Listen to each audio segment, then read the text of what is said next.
Ang Estados Unidos at Pilipinas ay nagtagumpay sa kanilang plano laban sa China sa South Pacific at si Pangulong Xi Jinping ay galit na galit dahil dito. Atin itong pag-usapan, mga kaibigan. Ang kamakailang mga pangyayari sa geopolitics sa Timog Pasipiko ay nagpapakita ng mga estratehikong galaw mula sa Estados Unidos at Pilipinas na epektibong kumukontra sa China. Ayon sa mga ulat, hindi natutuwa si Pangulong Xi Jinping sa mga pangyayaring ito. Nagkaroon ng mahalagang kasunduan ang United States at Pilipinas noong Pebrero 2, 2023 na nagpapabaliktad sa halos isang dekada ng mga pagsusumikap ng China na impluwensyahan ang Pilipinas palayo sa kanilang alyansa sa United States. Ang pangunahing aspeto ay matatagpuan sa estratehikong kahalagahan ng Pilipinas at Timog Pasipiko dahil sa kanyang geograpikong lokasyon na matatagpuan sa pangunahing mga daan ng pandaigdig na pagpapadala.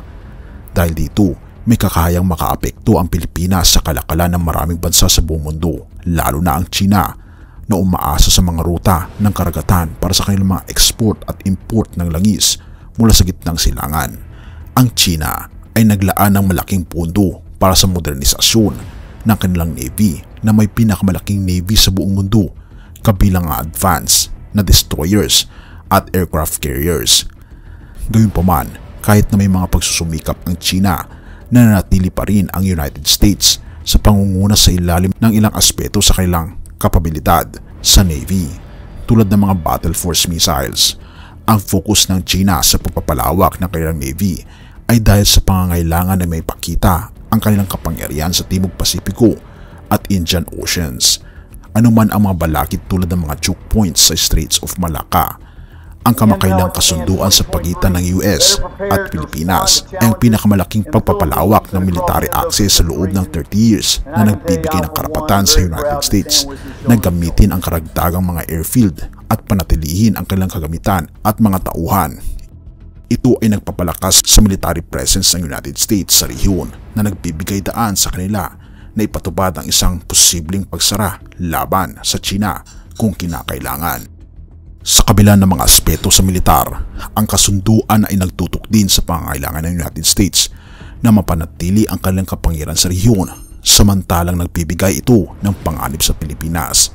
Ito ay may kahalong benepisyo rin. Isa na dito ay ang tiyak na seguridad ng bansa sa pagkakaroon ng mga tropang Amerikano na nakadestino kasama ang sariling mga tropa. Isa pa ang pagtaas ng gastusin ng United States sa mga lugar kung saan nakabase na ngayon ang kanilang mga pwersa. Sa kabila ng mga panganib, ang China ay nagpahayag ng pag-aalala sa kasunduan.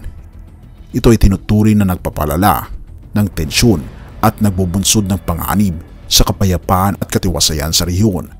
Bagaman nagpupunyagi ang China na baguhin ang opinyon ng publiko ng Pilipinas laban sa United States.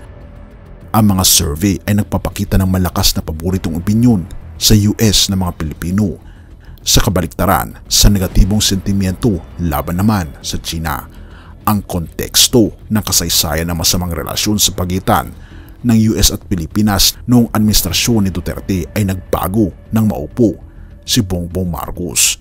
Tinutukoy ang artikulo ang potensyal na global na epekto ng isang Chinese invasion sa Taiwan at ang pangangailangan ng diplomasya upang mapanatili ang kapayapaan at katiwasayan sa rehiyon. Exodus 15 verse 12. Nang iyong iunat ang kanan mong kamay, nilamon ng lupa ang aming mga kaaway. Sa iyong katapatan, bayan mong tinubos ay inakay. Tungo sa lupang banal, sila iyong pinatnubayan. Mga kaibigan, ang ating Panginoong Diyos, Siya ang ating sandigan, Siya ang ating katapangan, ang tanging magliligtas sa atin sa anumang kapahamakan sa lupang ito. Ituon natin ang ating pananampalatayang buo sa Kanya at ibigay natin ang ating buong puso at loyalty sa ating Panginoong Diyos lamang. Purihin ang ating Panginoong Diyos at salamat kaibigan sa iyong panonood. Tayo manalangin. Ama naming banal, mga Panginoon naming Diyos, kami po'y lubos na nagpapasalamat sa inyo, sa inyo pong pagmamahal sa amin. Salamat po Panginoon sa inyo pong pag-aakda ng pagtatanggol sa inyong mga anak na nanampalataya sa inyo. Tulungan kami, Panginoon, na kumapit lagi sa inyo sa anumang klase ng kapahamakan sa mundo at maniwala sa mga pangako po, Panginoon ninyo, na hindi niyo po kami papabayaan. Salamat o aming Panginoong Diyos sa lahat po ng inyong ginagawa para sa amin, sa inyong pag-ibig at kagandahang loob na binibigay lamang sa amin. Salamat po, Panginoong Diyos, sa pagdinig ng aming mga panalangin at patawarin po kami sa lahat ng aming pagkukulang at pagkakasala, sapagkat ito'y aming samutiling sa matamis na pangalan ng aming Panginoong Hesus. Amen.